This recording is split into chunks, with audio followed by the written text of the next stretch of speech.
Hey everyone, and welcome to The Explainer. Today, we're going to tackle the pretty complex world of green marketing. We're not just going to talk about it, though. We're actually building a blueprint, a sort of mini course to help you get the fundamentals down cold, all based on what the experts are teaching right now. Okay, let's just jump right in with a quote that absolutely nails why we're even talking about this.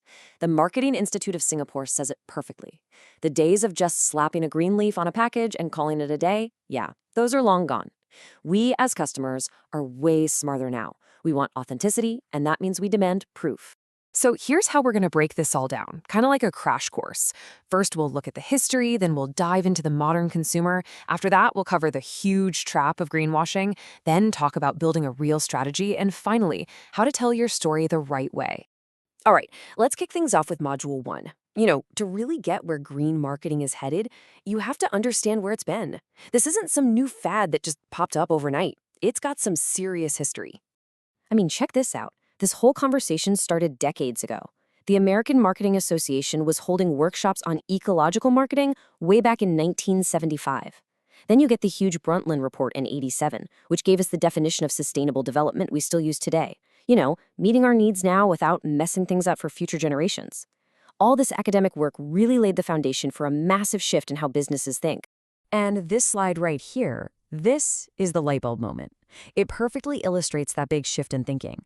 Traditional marketing is all about the now. What do you need right now? What does the business need right now? But sustainable marketing, it zooms out.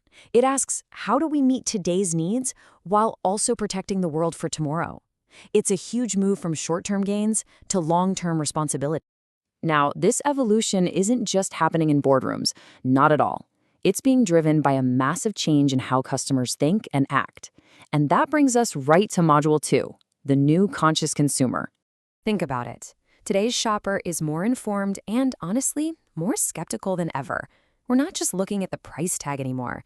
We're pulling out our phones in the middle of the store to research a company's ethics, its supply chain, its environmental impact, all before we even think about buying. So, here's the bottom line.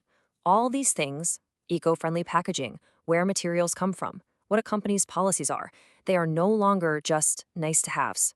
For a huge and growing number of us, they're total deal breakers. The whole game has changed, and brands that don't get this are going to be left in the dust. So with all this consumer pressure, there is a massive opportunity for brands to do good. But there's also a huge pitfall, and that gets us to Module 3, the dangerous trap of greenwashing, and what happens when you get your green claims totally wrong.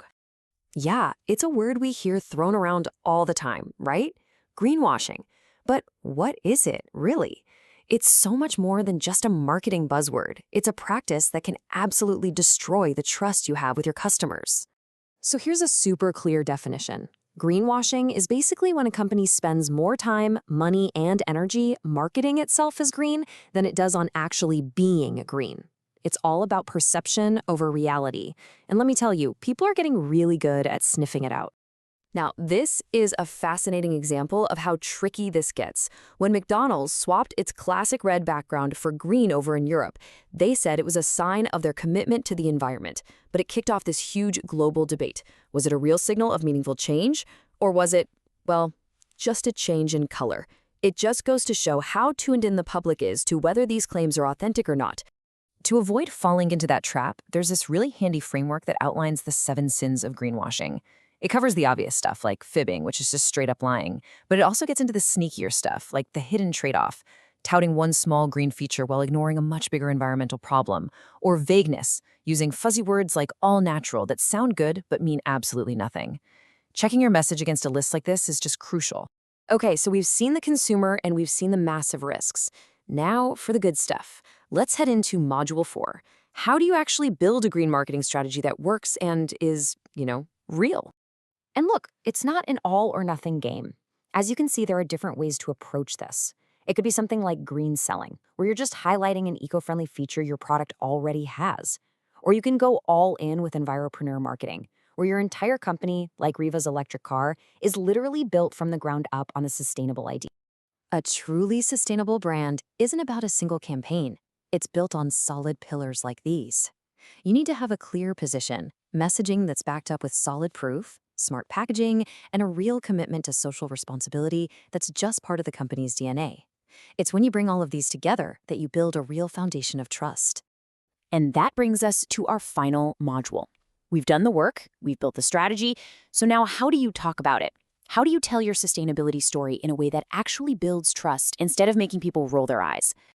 This slide is so important because the key is specificity.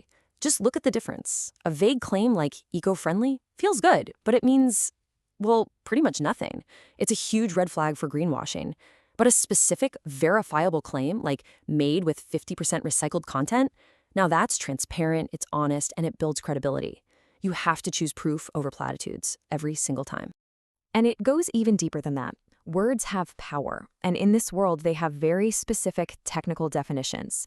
Terms like carbon neutral, compostable, recycled, these aren't just buzzwords you can throw around. You have to use them accurately, and they have to be backed by data.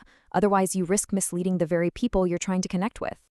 And so that brings us to the big question, the one that really changes everything. For decades, marketing has been the engine that fueled a culture of more, more, more. The great challenge now is to see if it can pivot. Can it use its incredible powers of persuasion and storytelling to drive a completely new culture? One focused not on just consumption, but on conservation. That's the billion-dollar question that businesses, marketers, and all of us as consumers are going to be answering together.